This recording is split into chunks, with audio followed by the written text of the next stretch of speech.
सब्जी, मच्छी और नूडल्स को बेचकर कोई कंपनी कितना ग्रो कर सकती है। आप इससे अंदाजा लगा सकते हैं कि जियो का 10 गुना, बुर्ज खलीफा जैसी बिल्डिंग, पेट्रोन्स ट्विन टावर या कहें उस देश की पहचान उससे, या यह कंपनी ही पूरा देश है। नाम है सैमसंग। दक्षिण कोरिया की यह कंपनी जिस तरह से हमारे यहाँ आईएएस की तैयारी करते हैं, उसी तरह से दक्षिण कोरिया में GSAT global Samsung aptitude test की तैयारी करते हैं कि हमारी नौकरी सैमसंग में लग जाए तो लाइफ सेट है। सैमसंग को आप electronic, TV, fridge, washing machine, even mobile phone तक जानते हैं, लेकिन सैमसंग आज 80 से ज्यादा सेक्टर में काम करती है।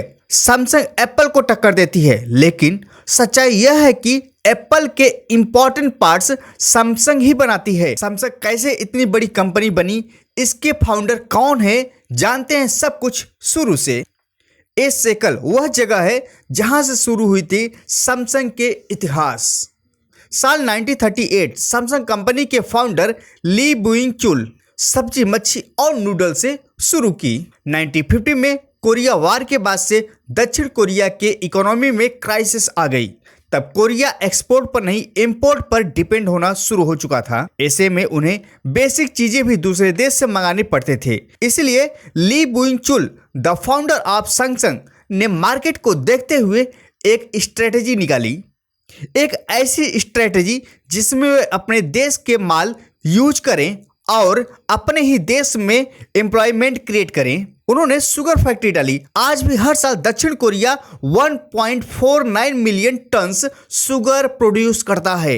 यह अपॉर्चुनिटी को देखते हुए ली बुइंग चुल ने शुगर फैक्ट्री डाली और अच्छा मुनाफा कमाया, लेकिन यह टेम्परेरी धंधा कब तक चलता, इसलिए उन्होंने डाला टेक्सटाइल। शॉर्ट टर्म बिजनेस में कमाई तो हो जाती है, लेकिन बिजनेस नहीं बनता, इसलिए बड़े बिजनेस माइंड वाले दूर की सोचते हैं। इसके बाद इन्होंने डाला सैमसंग ट्रेडिंग कंपनी, और यहीं से इनकी कंपनी का नाम पड़ता है सैमसंग। सैमसंग का कोरियन मतलब होता है 3 स्टार। 3 का मतलब होता है बिग एंड पावरफुल, और स्टार का मतलब माना जाता है एवर लास्टिंग, हमेशा रहने वाला, बड़ा और पावरफुल। नॉर्थ और साउथ कोरिया के युद्ध के बाद बहुत ज्यादा कंपनियां काम नहीं कर रही थी, जिससे ये साउथ कोरिया के थोड़े ही समय में रिचेस्ट पर्सन बन गए।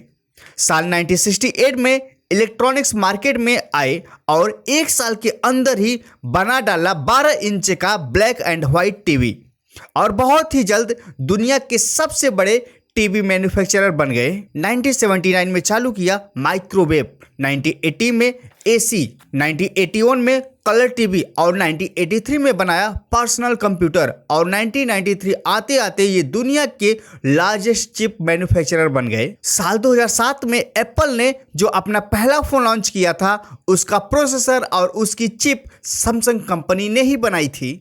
साल 1960 में सैमसंग ने अपने शुगर रिफाइनरी और उसके प्रॉफिट को बेचकर Samsung textile, Samsung finance, Samsung insurance, Samsung retails के सेक्टर में तेजी से बढ़ा। आज भी सैमसंग साउथ कोरिया का सबसे बड़ा सर्विस प्रोवाइडर है। 1970 तक आते आते सैमसंग ने इलेक्ट्रॉनिक्स की ओर बढ़ने लगा और कोरिया में सेमीकंडक्टर बनाने वाली सबसे बड़ी कंपनी बन गई, और 1971 में पहला black and white TV launch किया। सैमसंग यही नहीं रुका, 1983 में उसने पर्सनल कंप्यूटर भी बनाना शुरू कर दिया था, और साल 1990 में सैमसंग दुनिया की सबसे बड़ी चिप बनाने वाली कंपनी बन गई। सब कुछ सही चल रहा था, लेकिन अब सैमसंग को सबसे बड़ा झटका लगने वाला था। साल 1987 में सैमसंग के फाउंडर ली बुइंग चुल की डेथ हो जाती है। उसके बाद इनके बेटे ली कोन ही सैमसंग के फाउंडर के डायरेक्टरी को संभालते हैं और जल्द ही ऑटोमोटर्स की कदम में रखते हैं, और 1998 में सैमसंग ने अपनी पहली कार लॉन्च किया।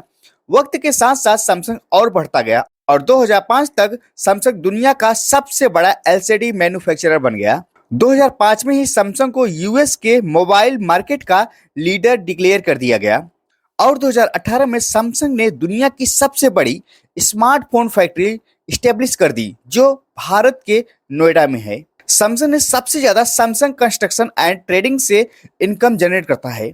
दुनिया की सबसे बड़ी बिल्डिंग बुर्ज खलीफा को बनाने में सैमसंग का ही हाथ है।